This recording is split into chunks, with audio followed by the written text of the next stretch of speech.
Hmm. Let's talk now about my encounter with sport. Already during elementary school, I had tried to get involved in some sporting activity. Hmm. Above all, through the collective incitement of Maestro Salvo, I briefly attended an afternoon gym, but my innate aversion to any inclusion in competitive or physical education tasks was immediately evident. Always pushed by the professors, my parents enrolled me first in a swimming pool, wherever I had no improvement either from a postural or social point of view. I was trembling so much at the idea of finding myself helpless, half-naked, and unable to swim along all those lively and unknown kids, that I gave up in the glow after the first few days. I gave up after the first few days. It was the turn of a corrective gymnasium, and I stayed there for 2 whole years, only for the stubbornness of my instructor, who set himself the task of becoming almost my life teacher. In spite of the almost nil results achieved through the exercises on the bar, on the bench, and with the group, those with Maestro Simone were the moments of close confrontation with a young man who, why not, in other circumstances, would have been my father. Unfortunately, I was already melancholy, pessimistic, and taciturn, and too wounded by life both to be able to become attached to any representative of the human race. For Simone I had the respect and submission that I showed to every person who was interested in me, but already inside I was no longer able to reciprocate the affection that others said they felt for their child so shy and special. I remember being forced to stay for almost an hour after the end of the exercises in the gym, along with my coach, while he held my hands and looked me straight in the eye to force me to speak, or at least tell him what I wanted to go. Wanted. Okay, everything about my attitude intrigued him, and even my parents were saying that I was too shy a kid for my age. Nobody wondered why I was shy and so introverted.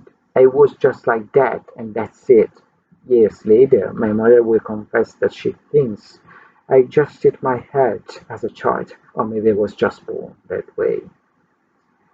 In any case, Simone considered it his duty to make me more outgoing. How many people I met who briefly for their whim took it into their heads to turn my mind around like a sock and change me.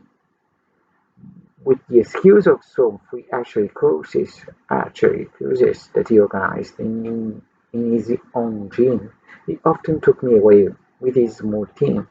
Of course, I also proved to be a failure in that new sport, and I soon made the decision to give up even the gym, with the excuse of the afternoon hours that I took away from studying.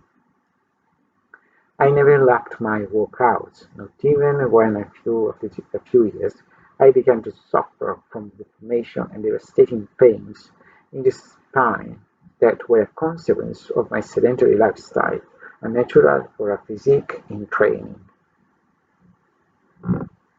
During pre-adolescence, the child is in a transition phase in which he is no longer so small that he can still be at ease among the cotton wools of childhood, nor is he old enough to participate in the lives of emancipated children and able to choose their own future.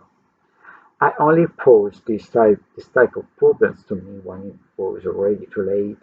I spent my life in a kind of limbo from which I expected some years and nagging to come sooner or later to get me out.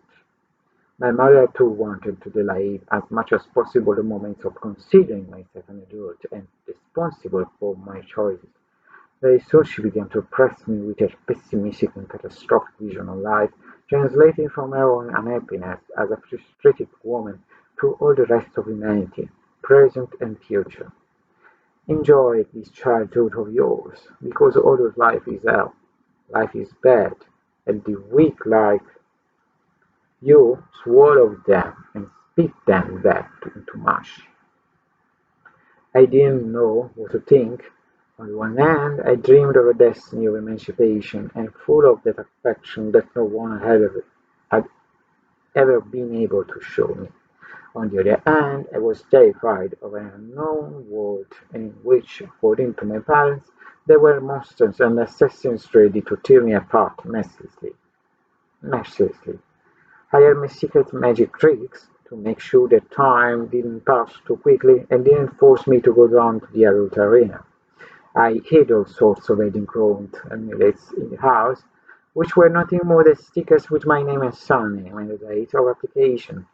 I wrote that I didn't want to grow up, and that I would always be a child of 8, 10, 12, and that my future self would never fail to disappoint me. In part, well, that spell has come true. I never grew up, I never became emancipated. The world would never crush me because we would never exist for each other. Thank you for listening. See you in the next video.